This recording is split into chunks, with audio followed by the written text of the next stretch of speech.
welcome back to Ujma Flip Books. If you're new here, my name is Jo and I am a crime fiction, thriller, mystery, Nordic noir, suspense, those types of books reader from the UK. And today I thought I would do another book haul. I really need to stop buying books, but I have a problem and I basically keep buying them. But one of the places that I absolutely love to get books from is the charity shops. Specifically, the Oxfam charity shop in Liverpool is it's so good for books.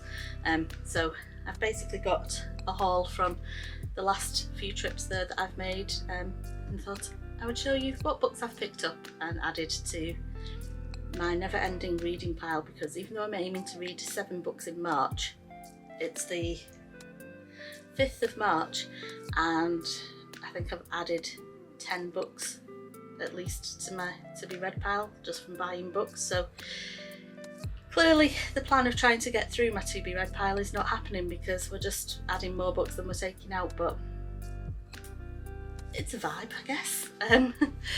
So yeah, I'm just going to dive in to show you the random books that I bought, and all of them were super cheap because they were from the charity shop. So the first book is Runaway by Peter May.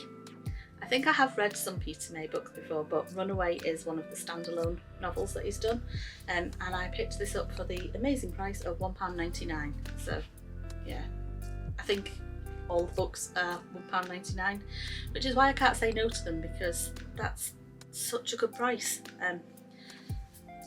All the spines are broken, which I know some people don't like a broken spine or dog-eared pages. I am not one of those people. I very much will break the spine of a book, fold pages down. I read a lot in the bath, so a lot of my books have been dropped in the bath at some point. I don't look after my books, but they're always in a condition that they can be resold. And if they're not, then they go to the recycling, because my local recycling centre has a book recycling. But yeah, I generally don't mind buying books with broken spines and things, which I think is why they're possibly so cheap, but it works for me. Yeah, so as I was saying, Peter May Runaway is the first one that I picked up. I then also picked up Ian Rankin The Flood, again £1.99, and this is not part of Ian Rankin's Rebus series of books. It's just another standalone book, which is great for me because I have only read one Ian Rankin book. I really enjoyed it. I'm trying to get the rest of them, specifically the Inspector Rebus series, but I'm trying to get them all through second-hand, so from charity shops. I'm not having much luck because I haven't found any Ian Rankin other than this one, so I'm going to have to check out some more charity shops, I think, to try and get them. But yeah, The Flood. Another one that I picked up is a Henning Mankell one, and this is The Return of the Dancing Master. I thought I had read all of the Henning Mankell books, but I don't remember this one. I can't see anything that suggests I've ever read this one. But then, like I say, I thought I had read everything with the exception, I think I've got one left actually, but it's not this one. So yeah, there's a possibility I've read this and just don't remember it, so again, £1.99, you can't say no. The next one is a compilation of stories by Roald Dahl, and it's Skin and Other Stories. I loved Roald Dahl as a child, but I also carried on reading Roald Dahl and read some of his books that weren't aimed at children. So I saw this and thought, I don't recognise any of the names of the stories that are in this. So just a collection of little short stories. The back as well, kind of, you can see why it would appeal to me when the first line says, how would you get rid of a murder weapon without causing suspicion? It's just basically the ideal book for me, really, isn't it, of murder weapons. So, oh, it also comes with somebody's leftover bookmark. So They don't do ordinary, and they never got further than page 129 apparently.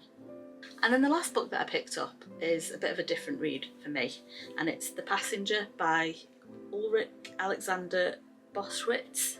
So this was just in with the other crime books, and I don't know, there's just something about it that I wanted to pick it up. So the back of the book says, Berlin, November 1938. Synagogues are being burnt to the ground, Jews rounded up and their businesses destroyed. Otto Silbermann has managed to evade the escalating violence of the Nazi regime until now. With stormtroopers battering on his door, he flees his apartment and begins a desperate race to escape his homeland that is no longer home. Intrigued by that, but more as well by the writer.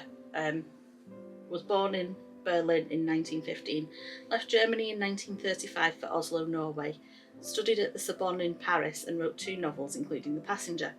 Boschwitz eventually settled in England in 1939, although he was interned as a German enemy alien after war broke out, despite his Jewish background, and subsequently shipped to Australia. In 1942, Boschwitz was allowed to return to England, but his ship was torpedoed by a German submarine and he was killed along with all 362 passengers. He was 27 years old. So this kind of feels more like it's a memoir. I'm sure there's people going, how have you never heard of this book? How have you never read it? Yeah. But I haven't. But I will have read it. And again, it was $1.99. So yeah, they're all the books that I picked up in Oxfam in Liverpool. And I just thought I would do a little charity shop book haul. So there you go. If you want to see more videos from me, like hauls and reviews and all that kind of thing, hit the subscribe button down below and leave a comment if you've read any of those books, what you thought of them. Thanks for watching, and I'll see you next time. Bye!